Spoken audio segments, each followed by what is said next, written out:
Seeing as we are living in an era where fans can demand completely altered films because they were unhappy with the studio's first attempt, or they just believe if they make enough noise fans can get just what they want, fans have begun to ask for a Solo 2 film.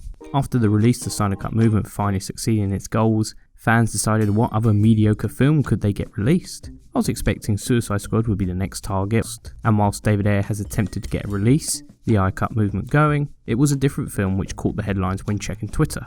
I saw Make Solo 2 happen trending. Solo, a Star Wars story, was perhaps the most forgettable Star Wars film Disney have ever made. Actually, scratch that, it's the most forgettable Star Wars film ever made. Whilst I don't dislike Solo, a Star Wars story, it's fine, I do have problems with it. In this video I'm going to break down why Han Solo's characterization is the main reason this film failed, and was one of the key aspects this film got wrong. But before I get into all of that, please may I ask you subscribe to my channel, and as always please like the video and leave a comment. What did you think of this film? I always love hearing your opinions, so please do let me know.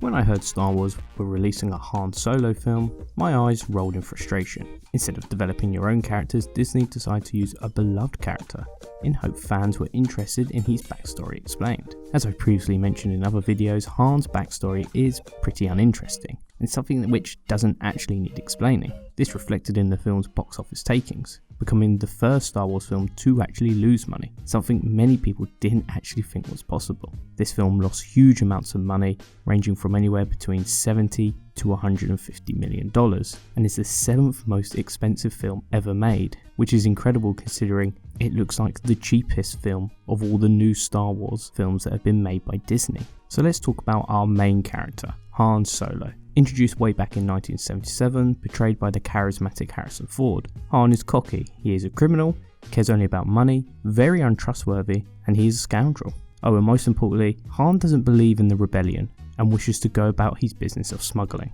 Over the course of the trilogy, however, Han learns to be less selfish, to care for others, join the rebellion, and ultimately become a true leader. Han learns this as he spends more time with Princess Leia, falls in love, and cares for the well-being of his good friend Luke. It's a pretty simple story of kind of bad guy to actually having a heart of gold the whole time.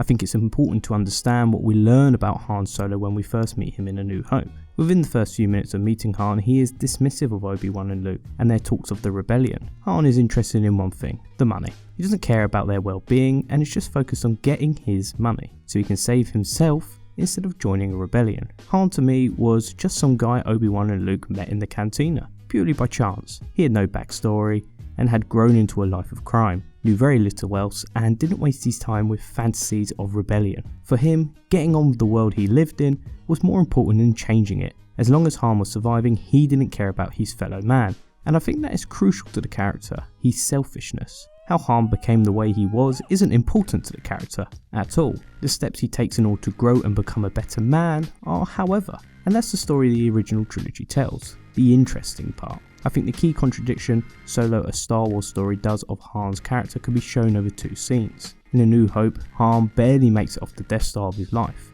After dropping Luke and Leia at the Rebel base, Han quickly collects together his reward, before Luke berates him for only ever looking out for himself. Han ultimately returns to his aid in the fight, after seeing the Death Star firsthand, showing actual care for Luke and Leia, and realising his need to become more selfless. It's a great arc shown over the course of the film. The Han Solo introduced to us in Solo, a Star Wars story is quite an idealistic young man who has dreams of purchasing a ship and leaving his planet with the love of his life. This doesn't really sound like Han, but perhaps we can see this doesn't sound like Han, but perhaps he can start in a more idealistic place in his life before being wronged and becoming the selfish man we see in A New Hope. However, the filmmakers get a key point in Han's personality wrong at the end of the film. After everyone is defeated and Han has the highly valuable coaxium, he decides, instead of take it and presumably have an amazing payday by selling it, he wants to give it to a group of rebels in order to kickstart the rebellion, because it is the right thing to do. Han smiles and shows no regret to his decision, as Han essentially is the character who formed the rebellion in a military sense. So if he knew this, why was he so against ever joining the rebellion? But that's not the main problem I have with this plot point. The main problem I have is because where does the character go from this point? You have essentially regressed the character. Han is never shown to be in his own solo film a particularly bad guy or particularly selfish. In fact, Han is shown to be pretty naive, but the key point, he has a heart of gold. Well, if the character had a heart of gold, why did he start A New Hope as a selfish man only interested in money? In Solo, A Star Wars Story, our main character has basically zero character growth. However, by the time New Hope rolls around, the character has regressed. It takes away from Han in A New Hope if we know the whole time the rebellion is kind of thanks to his selfless efforts. If it wasn't for Han, none of this would be possible. His efforts to start the rebellion and then essentially leads the rebels to victory in the end. None of this was possible. If it wasn't for Han, victory over the Empire wouldn't be possible. He started the rebellion and then essentially led the rebels to victory in the end. Nothing of any substance was added to the character of Han Solo. The scene where he gives the coaxium to the rebels should have went like this. Han should have refused to give the coaxium to the rebels because, well, they ain't paying. Perhaps attempt to give them a bad deal due to their desperation of needing the fuel in order to help the rebellion. At that point he could say no deal, turn away to leave, and the rebels ambush him and take it by force, repeating Beckett's message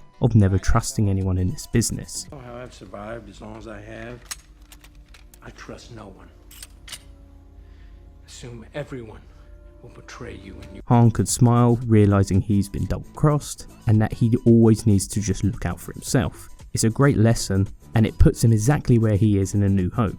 The narrative told in Solo, A Star Wars Story never actually expands on Han Solo we see in A New Hope. In fact, the character regresses massively, losing his heart of gold. A better way to characterise Han Solo is either make him an arsehole throughout the film or make him a naive man looking for adventure who ultimately grows up. Maybe gets tricked by a few people and made to look like an idiot and has an altered view on the galaxy, believing rebellion and empire doesn't matter as long as he is safe. It was the direction I thought the film was going when his girlfriend betrays him and becomes the crime boss. But Han never learned of this fact. This probably would clear up a lot more in a sequel and we would see Han is betrayed and becomes a far more bitter man. However, the character has no arc in the first film to begin with. He starts as a young, naive, idealistic young man before getting a ship and going off on an adventure with Chewie, and still ending the film as a pretty naive man. No development or change happens from the start to the end of the film. It was all to come in the sequel, which is a terrible way to plan your character. In A New Hope, Han has a definitive arc. He starts as a selfish man motivated by his own hubris before making a selfless decision, something he had not done the whole film, and experiences character growth. If this was the only film in the series, Han still has an arc. Han in his own film has no arc.